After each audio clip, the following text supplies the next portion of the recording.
Bueno, los resultados los hemos tomado muy bien, nos parecen altamente positivos. Indudablemente estamos ante un escenario diferente, ante un escenario de segunda vuelta, en donde se mantiene el crecimiento de Ollanta Humala. Hemos presentado algunos elementos de las encuestas.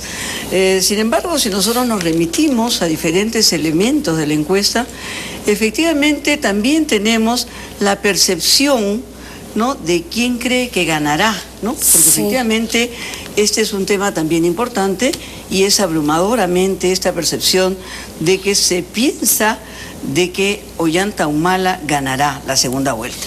Creo que también es importante señalar que ahora hay otros cuadros que también vamos a estar viendo más adelante, pero por ejemplo respecto a estos primeros 3 cuadros que hemos presentado. A estos primeros cuadros me parece muy bien. Entonces dejamos esos comentarios para un segundo momento.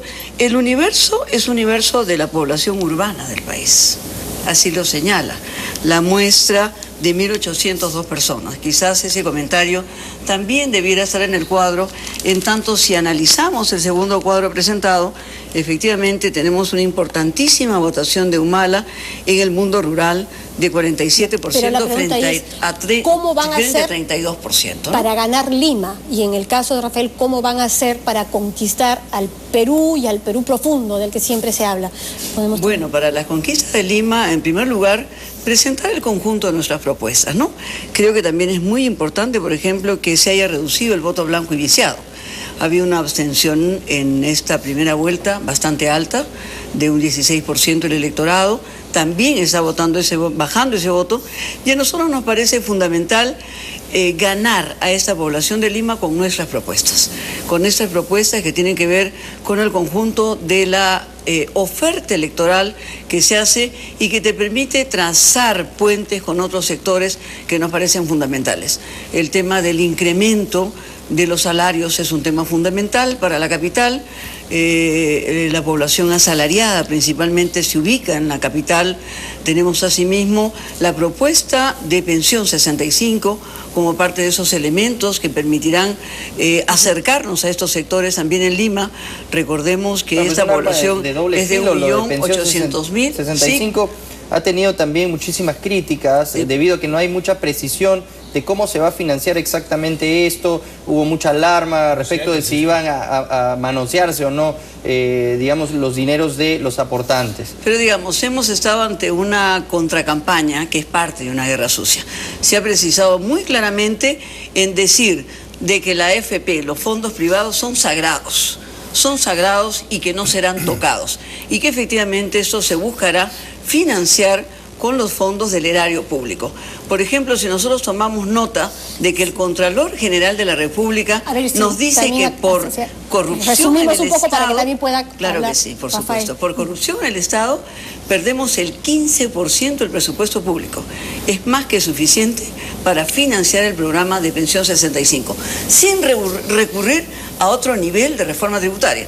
Bastaría con atender corrupción, y si vemos las encuestas, Ollanta Humala tiene un porcentaje altísimo en el tema de combate a la corrupción, cosa que el fujimorismo no va a hacer. En realidad, estamos ante una campaña sucia de buscar deformar el plan de gobierno, de buscar de desprestigiar el crecimiento, digamos, de lo que para el fujimorismo fue los pobres. Fueron tratados como clientela electoral, no fueron trabajados como ciudadanos, no fueron atendidos como ciudadanos. Hubiese sido importante, por ejemplo, que la congresista Fujimori, hoy candidata, ha tenido la oportunidad de 5 años de presentar iniciativas de ley por los pobres.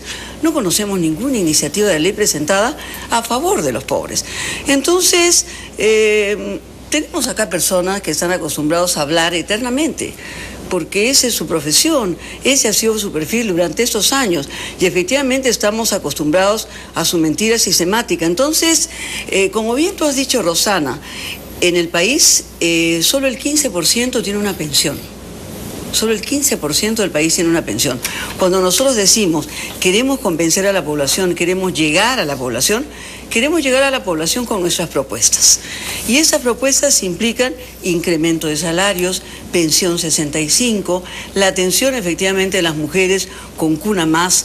No planteamos efectivamente para acabar el tema de los violadores de menores la pena de muerte, porque eso resulta regresivo.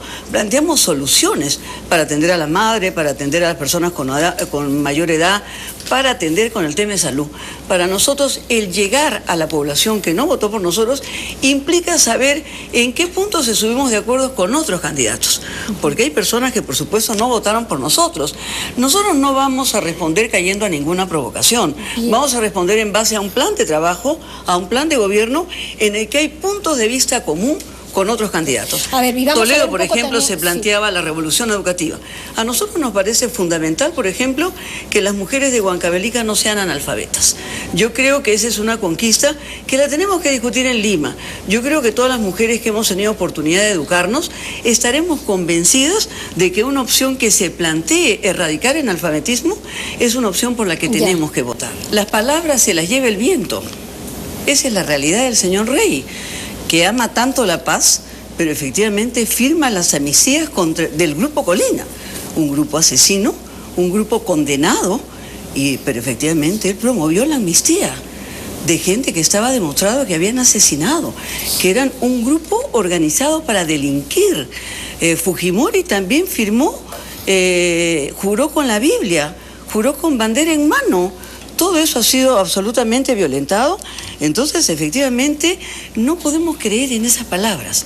No podemos, lo que tenemos que evaluar nosotros es la práctica política que el Fujimorato ha tenido. Sí fue una cercanía del candidato de Gana Perú hacia el chavismo, hacia el proyecto más cercano de Evo Morales, a lo que se hace en Argentina. ¿Cómo se desmarcan de esto? Él quiere ahora parecerse más a Lula. Pero ahí el pasado chavista lo condena. Mira, creo que estamos con un tema que el 2006 hizo que la población votara por el miedo, tapándose la nariz y eligiera otro candidato. Ese es, en resumen, el escenario 2006. Nosotros quisiéramos que ese escenario no se repita y sucesivamente Ollanta ha señalado efectivamente que no tendremos un gobierno parecido a otro, porque efectivamente queremos un gobierno de creación heroica. A mí el chavismo que me preocupa, ¿sabe cuál es? El chavismo de Marta Chávez. Ese es el chavismo que a mí me preocupa, pero lo tenemos vivito y coleando aquí dentro del Perú, que amenaza a los jueces. Porque entonces a mí me gustaría, si las palabras se pueden concretar en los programas, ¿por qué en el programa de la congresista Fujimori no hay, por ejemplo, que no se indultará a su padre, que no se le dará un habeas corpus a su padre, que asumen que su padre es corrupto y es ladrón y es asesino? Y entonces a nosotros nos encantaría que hicieran una autocrítica pública ante el país, porque esa sería la única forma de creer que aceptan que no es inocente. Sin embargo, se nos hace apología señalando que estamos ante el mejor gobierno de la historia del Perú, con lo cual se hace apología del terrorismo de Estado. Mi comentario final es que las cifras son muy importantes. Las cifras son muy importantes, expresan un avance significativo que tenemos que reconocer, expresan que Ollanta ha ganado en 120 provincias, eso es muy importante, expresan que sigue creciendo en Lima, que sigue creciendo en el norte y que crece porque se cree en él, porque se cree en su propuesta. Y esto es una cosa muy importante. Sin embargo, tenemos que decir que esa es solo la foto del día, que tenemos que seguir trabajando, que tenemos que recibir estas cifras con respeto a toda la población, con humildad frente al resultado que nos da efectivamente una cifra con tanta importancia y que tenemos que seguir trabajando, porque la elección es el 5 de junio y es el 5 de junio el gran día en donde tenemos que conquistar ese 50% más uno de los votos que implica una confianza nacional para tener un buen gobierno.